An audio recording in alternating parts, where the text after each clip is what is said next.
Underground golden house. Rohtak नाम के गांव में रहने वाले रोहन नाम के व्यक्ति को रामबोला नाम के लॉटरी में 100 करोड़ का जैकपॉट लगा। वो सोचने लगा कि उन पैसों का किया क्या जाए। इन 100 करोड़ से मैं कुछ भी खरीदूं तो चोरी का डर रहेगा, इसीलिए मैं इन पैसों से अंडरग्राउंड गोल्डन हाउस बनवाता हूं। उसमें हर चीज सोने का ही बनवाऊंगा। यूं सोचकर अंडरग्राउंड गोल्डन हाउस का निर्माण किया। बाहर से उसे एक साधारण झोपड़ी की तरह बनाया। उसके सामने एक दरवाजा था। उसे खोलकर अंदर गए तो गोल्डन हाउस था।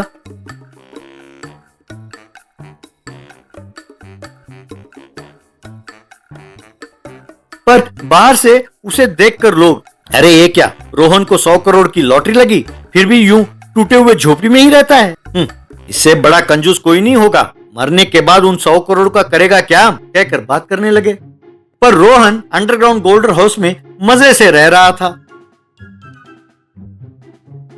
एक दिन अपने गर्लफ्रेंड रिया को अपने घर ले आया।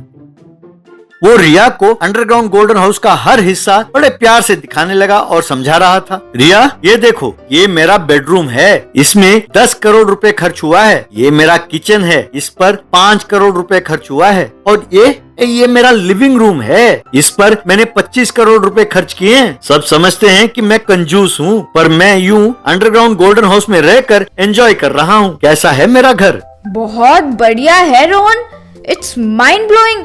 इतना अद्भुत घर दुनिया में किसी और ने नहीं बनाया होगा। It's really amazing. ठीक है, तुम यहाँ रिलैक्स करो, मैं तुम्हारे लिए खाने के लिए कुछ बनाकर लाता हूँ, कहकर किचन में गया।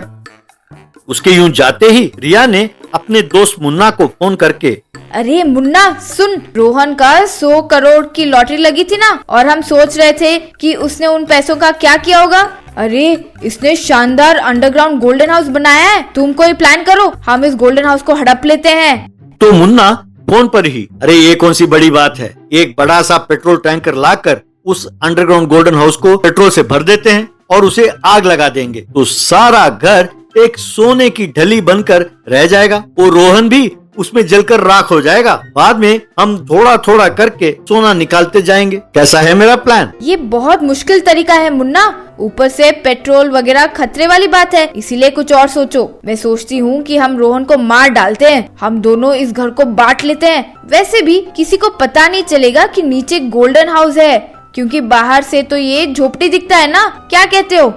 ठीक है रिया, ऐसा ही सही, तुम्हारे प्लान को ही फॉलो करते हैं। यूं दोनों फोन पर बात कर रहे थे तो रोहन पास ही खड़ा होकर सुन रहा था। रोहन मन ही मन में, मैं समझता था कि रिया अच्छी लड़की है, ये तो मुझे मारने का प्लान बना रही है, इसके प्लान पर पानी फेरना होगा, कहकर रिया से, ए रिया, अब बोर हो रही हो क्या? इतनी देर क्या कर रहे थे? वाह रोहन, तुम्हारा गोल्डन हाउस की ब्यूटी तो कमाल का है। मैं इसका एक एक हिस्सा देख रही हूँ। It's amazing work Rohan, it's amazing work. इस घर के बारे में कोई जानता तो नहीं ना? वैसे किसी को बताना मत, पता चल गया तो चोट टूट पड़ेंगे। मैं तुम्हारी हिताभिलाषी हूँ ना, इसीलिए कह रही हूँ। ठीक है रिया, मैं किसी से नहीं कहूँगा। ठीक है, मैं चलती हूँ, कहकर चली गई। अगले दिन रिया उस झोपड़ी के पास आई तो वहां बहुत लोग लाइन बनाकर खड़े थे।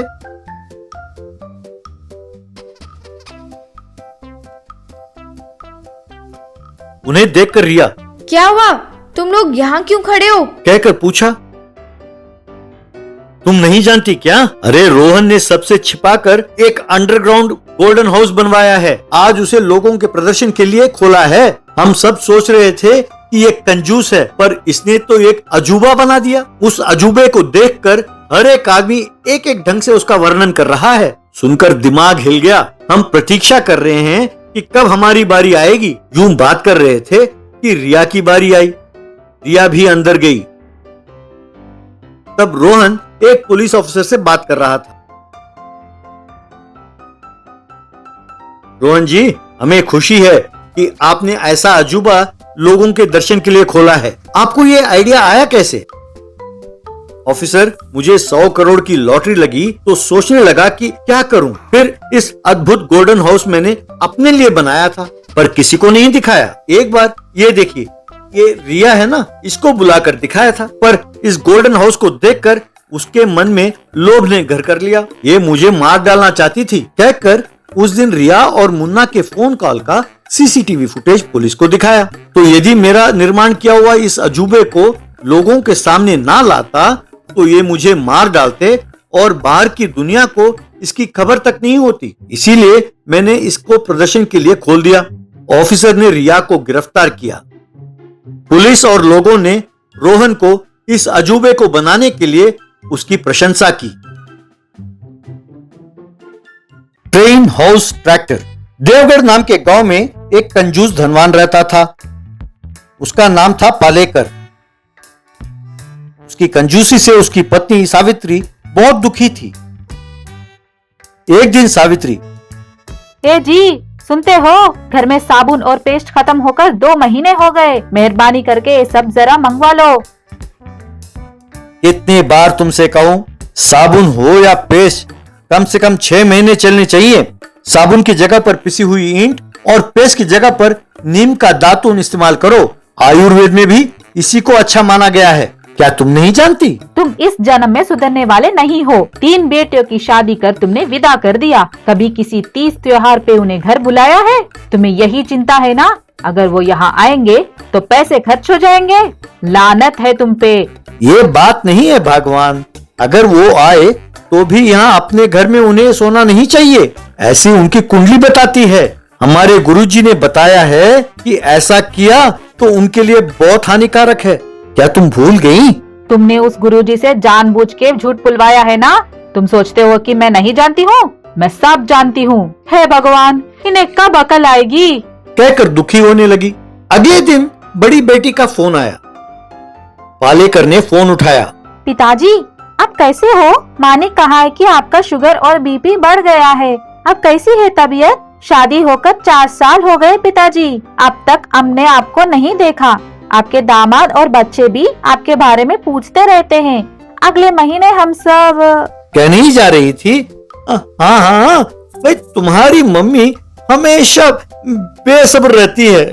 मैं तो लोहे की तरह मजबूत हूँ। मेरी सेहत एकदम बढ़िया है। यहाँ आओगे तो भी तुम लोगों को शाम तक लौटना होगा बेटा। क्या करें, तुम्हारी कुंडली ऐसी है बेटा। इतनी दूर से आकर तुरंत वापस जाओगे तो क्या अच्छा होगा? गांव में सब मुझे ही तो गलत समझेंगे ना बेटा। गुरुजी ने कहा है कि जल्द ही कोई ना कोई हल बताएंगे। तब तक तुम लोगों को सब्र करना होगा बेटा। ठीक है, रखता हूं, कहकर फोन काटा। बाद में दूसरी बेटी से फोन पर, मेरा भी सबसे मिलने का दिल करता है बेटा। क्या करें, सब ग्रहों का ही चक्कर है।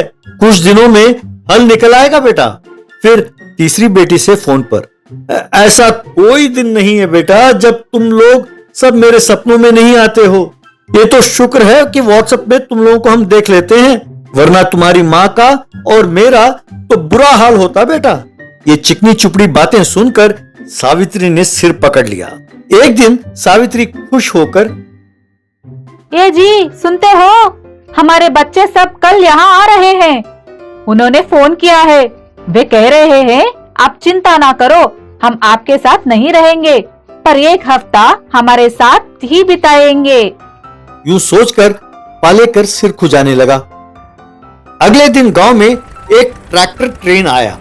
उस ट्रैक्टर में 3 घर बंधे हुए थे। वो गांव से गुजर रहा था तो लोग उसे हैरान होकर देखने लगे।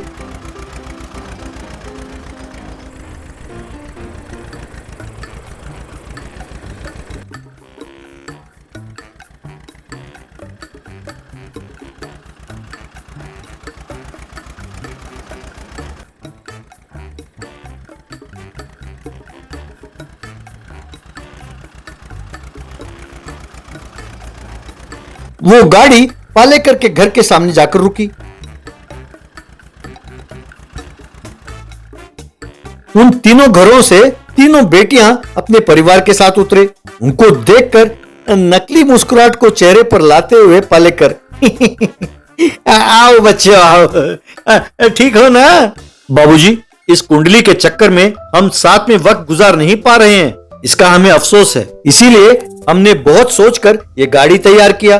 खाना पीना सब आपके घर में ही आपके साथ ही करेंगे, बस सोएंगे हम अपने घरों में। इस तरह एक हफ्ते के लिए बच्चों के साथ खूब मस्ती करते हुए, मिलजुल कर खाते पीते मौज करते हुए बिताने लगे। एक दिन पालेकर अचानक दिल के दौरे के कारण नीचे गिर गया। दामादों ने तुरंत उसे उठाकर अस्पताल ले गए। डॉक्टर के इलाज के बाद वो ठीक हो गया। मिस्टर पालेकर, ये सब आपको सही समय पर यहां लाए, इसीलिए आपकी जान बची। अब ये आप बेकार की चिंता छोड़कर निश्चिंत होकर खुशी खुशी जीवन व्यतीत करें, यही आपके लिए अच्छा है। आप सब मुझे माफ करें, मेरी कंजूसी के कारण कुंडली का झूठा बहाना करके आप सबको मैंने तकलीफ पहुंचाया है। मैं जान गया हूं कि पैसा होना ही सब कुछ नहीं है। प्यार और अनुराग रहित जीवन व्यर्थ है। अब से आप सबके साथ ही खुशी खुशी जीवन बिताना चाहता हूं। यूं तब से पालेकर सबके साथ खुशी खुशी रहने लगा।